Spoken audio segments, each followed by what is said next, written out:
Oxfordshire again, and today guys, I'm here to do another anime review, and this anime review is to Fate Extra Last Encore Episode 2, guys.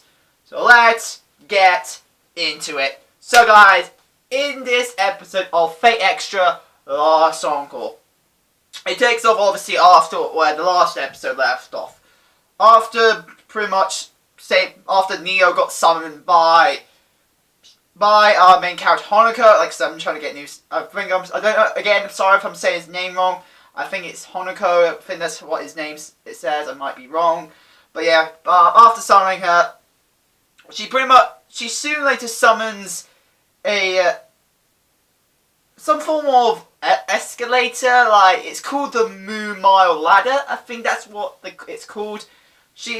Well, I don't think she summons it. The system summons it down so they can now take her to the next floor. Because after all, this is based on a video game. This series is based. Now, one thing I have found out: this series is an anime original. Like, even though technically this is part of the Fate Extra timeline, and it's going to tell the same story as Fate Extra, this is like a remaster or like a retelling of what Fate Extra is actually about. So, the actual anime itself is anime original, but it's obviously going to have the elements of the original Fate Extra games inside of it. So I'm just telling you guys right there. But it's it's anime original, so it means everything that's going on in this series right now is going to be slightly different to what the original Fate Extra is going to be about. So I'm just declaring that right now. I have found out that this is an anime original, so that is something I want to tell you guys. So anyway, let's continue. So after going into the Moo Mile Ladder, which I take it is going to be their home base for the remainder of the series. I think I might be wrong. But after going in, pretty much it looks like a giant goddamn room. It looks like a freaking apartment. It looks like a giant goddamn apartment. That's what it looks like after they go inside of it. But then Neo tells Honoko, who she calls Protector. I might because the subs I'm reading might not be the official subs, but she calls her Protector. I think that's what she calls her. So who she calls him? God damn, who she calls him. So and tells her to go into told him to go into the bath so he can heal up, because it seems like this place heals him up by going to the bath, or the actual build itself heals him up, and tells him to go in the bath and heal him up. Then afterwards, she comes into the bath like, God's sake, Neo! Oh, I love Neo's personality, especially in the bath scene. Like, oh God, most of the personality I love, including the rest of this episode. Like, God's sake, especially like how her interaction with Honoko in the bath scene, because so she pretty much tells him what this is all going on, and especially that there seems to be 128 masters supposed to be participating in the Moon Cell Holy Grail War, which 128 masters. Holy fuck! But there's still like supposed to be 7 classes of servants, so that's something I want to think about. But it does. Now we do sort of get implied that masters can have multiple servants, because especially Shinji comes back involved again. Shinji is involved again, and because one thing we found out after the conversation in the bath, Neo when they came out of the the Moon Mile Ladder, they're on the first floor. And after telling what the war was supposed to be about, she was shocked of how different the first floor was to what she originally knows as. And by the way, I've got to mind you, there is something about the bath scene I want to talk about, but I'm going to talk about that later. So I'm going to tell you most of what I'm going to tell you about that later. But anyway, back to what I was saying.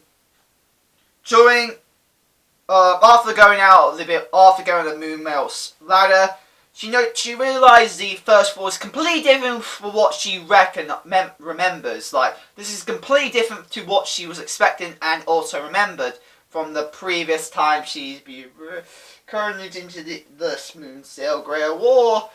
It's quite obvious that she's been reincarnated quite a few times, mind you, so sorry if anybody didn't realise that, but it is quite obvious that she has been reincarnated into the Grey War quite a few times. And she realizes the world, this floor is completely different from how she remembers. So, and we do now find out the reason why, because after going around the city, like, gotta say, her interaction, like, it's a positive reaction. Like, first up, she was like, her first two umus, her umus, like, get to see, like, Neo's umus. Oh god, that was so cute! I like how her umus, and like I said, I just like her personality. Neo's personality. Oh god, I love that. Oh, her personality is so cool. And adorable. Freaking adorable. I gotta admit that. But once they were going through the city, her being like happy-go-lucky pretty much, she does tell Master the reason why she's doing it. She's gathering information and tells it. I mean, of course, she tells her master, "Do you know I'm actually using a monitor to sting this life force?" Now we do. I should have mentioned this. Right now, our main character Hanako, he's an embodiment of hatred. Like, he has an embodiment of hatred right now. Part because he has no memory. He has no memory of anything, which again I will talk about that more about later. So he obviously has no memory of what his past life is, and that's the reason why he was participating in this Holy Grail War, is because he wants to regain his memories to his past life or something like that's what he wants to do. What I remember. But that's the reason why he's participating in this Grail War. Now during this conversation they went to a bar because that's where Neo was expecting to find the first servant to fight, first master and servant to fight. But then she meets a fellow master, well, ex-master, I think. Well, she could be an important master that she's pretending to be an ex-master. But it looks like the masters in their first floor, that are right here on the first floor, are ones that sold their rights to be a master so they can live a peaceful life. They sold their servants off. They sold their servants off so they can live a peaceful life on the first floor. That's the reason why the festival thing is going on right now in the first floor, because they sold their rights to the mayor of the first floor, who ends up being Shinji. Fucking Shinji. Fucking Shinji. I hate that bastard still. He's still a complete bastard. Fuck him. He tried to do that with freaking Hanako here, obviously, even though he tried to kill him last time, but obviously Hanako refused. So obviously what he does, he activates a firewall in his building and pretty much starts trying to summon servants that he took from after getting sold off. After getting sold off to him, he used the ones that got sold to him to fight him, and they're classified as Berserker class. Now there is one Berserker I do recognise from Fate Grand Order. The servant from Fate Grand Order. So because I do know this servant from Fate Grand Order. Like, unfortunately, as you guys can tell, I'm British. So, obviously, I can't play Fate Grand Order. But I do recognise the servants from Fate Grand Order. And that guy, that Berserker from Fate Grand Order. This just shows you why this is now classified as anime origin. Because I definitely know Fate Extra did not have any servants from Fate Grand Order. The newer servants from Fate Grand Order. So that is something that I'm trying to see some Fate Grand Order references. So that is quite cool. But I'm God say he's now using those Berserker servants to face off Neo. And God say Neo, badass. I gotta say Neo's a badass. But at the end of the episode, we see Hanako getting stabbed by these. I take it these girls are masters. These girls are masters because they didn't decide to attack Neo. So these girls are ex-masters that sold their rights to be masters to serve under Shinji. And after stabbing Hanako, he then awakens to what Rin, because at the end we see Rin. Who at first he sees Hanako going to Shinji, obviously the mayor, to solve his rights. And she's like, so that's what that's the path you chose. That's what she pretty much says. But then she realized, then suddenly she noticed that something different was going on with him, and he says, "Dead face, dead face." Like, what? Dead face? What's the dead face reference about? What is that dead face a reference to? That is something on what is dead face? What is dead face? That is something I want to know. Why did Bryn said that? Like, I want to find out, but yeah, dead face. And technically, the way how Hanako changed at the end of the episode, the contrast between the facial changes, and that definitely does say, does a dead face. Like, it does look like a dead face. But I'm just saying, I don't know what it fully implies, but she ends up with saying dead face, so I don't want to know what is dead face, so that's something I want to know. Now, let's get into the point about the conversation with Neo and Hanako in the bath. While she was talking with Hanako, you can definitely tell she has somewhat of a pain feeling. Like, as you guys know, she remembers everything that happened in the previous time she has been reincarnated into this Grail War. And obviously, from what we can tell from the first episode, Hanako has been reincarnated a few times as well. And as she remembers everything, she obviously, like, the way her conversation was going, she has a form of pain that she feels bad that Hanako can't remember. Literally, Hanako can't remember anything, including how he got reincarnated a few times. So it's quite obvious he's been reincarnated a few times, and he doesn't remember that. He doesn't remember Neo. You can definitely tell Neo feels a bit of pain feeling in her heart that she can't properly telling that I remember you from previous reincarnations, and that is and you can definitely tell from a painful reaction. But the way she was talking, like, I feel bad for Neo that she has to not tell everything to her master. I don't know why she can't tell everything to her master. Like, she can easily I feel like she can easily accept that he can't remember anything, and she also accepts that he might sort of deny it in some way, but she should have at least tried maybe telling her master. I don't know. It might have maybe the last previous reincarnate, when she tried to do that, it got her master dead. I don't know. I don't know how it works. But Neo, I've got to say, the way they talk, you can definitely tell there's some form of pain she has in her heart when she was talking to Hanako. So I feel bad for Neo there. But anyway, overall, I've got to say that's what the episode is pretty much about. And I've got to say, oh, I got the umus. So adorable, so adorable. Neo, best Saber. Definitely for me, personally for me, best Saber. Oh, like, even beats. Like, I can do this because I got the figure. It's better than this Saber. Better than this Saber. No offense to people who's a fan of Altaria. I'm still a fan of Altaria. Don't worry, I'm still a fan. But when it comes to the Sabers, best Saber. Best Altaria. Best rip-off looking character. Neo is Bay. But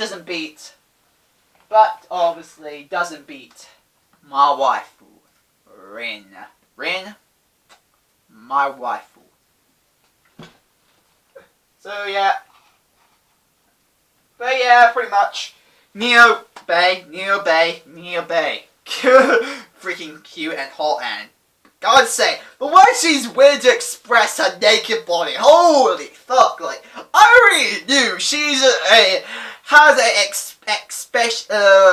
expressionist personality. I definitely know she has that kind of, like, I definitely knew she had that personality, especially her outfit, holy fuck. But I've got to say, she is bae, and I like her personality. Now the animation, like, goddamn, we see shared per freaking animation.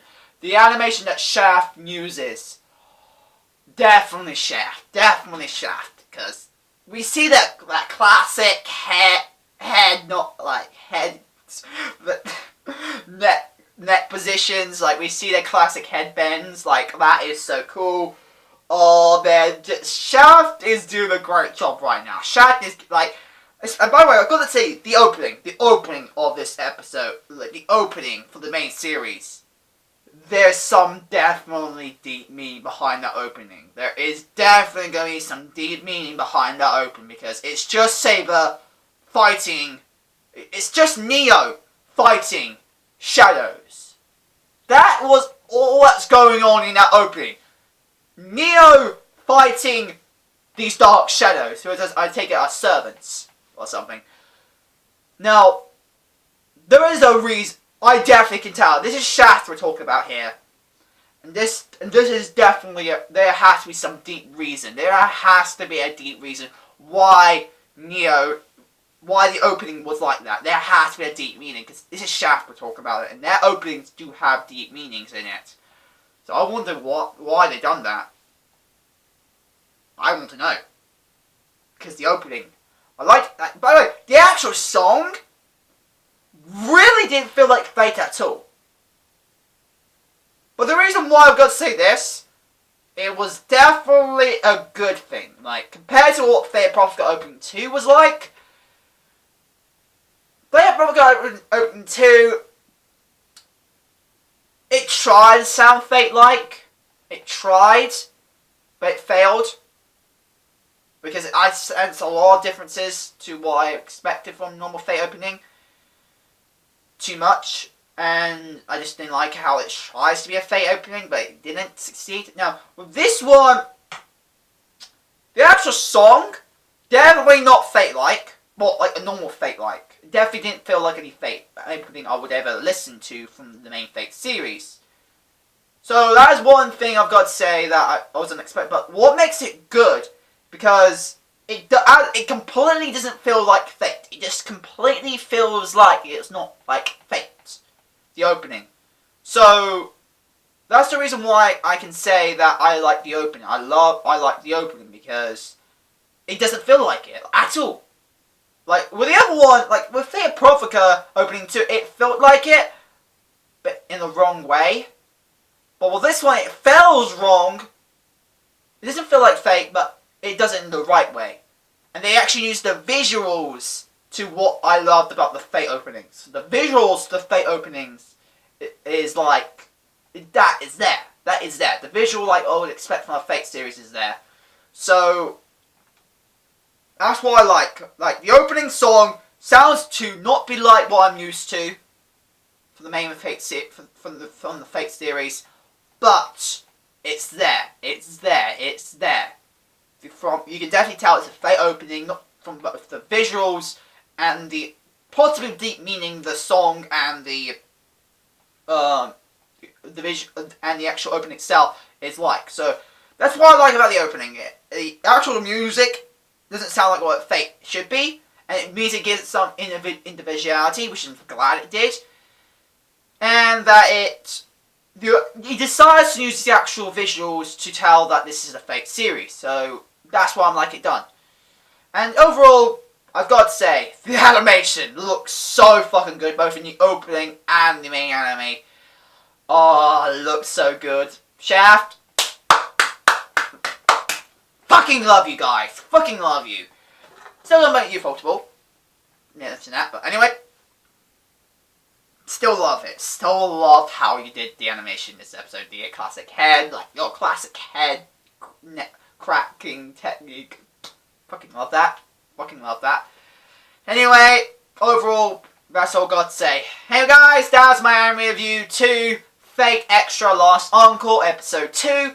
Hope you guys like it, Encore fans today. If you guys want to submit my question down below, my edge and yeah. Hope you guys like it, comment, subscribe, and I'll see you guys later. Bye guys! Wow!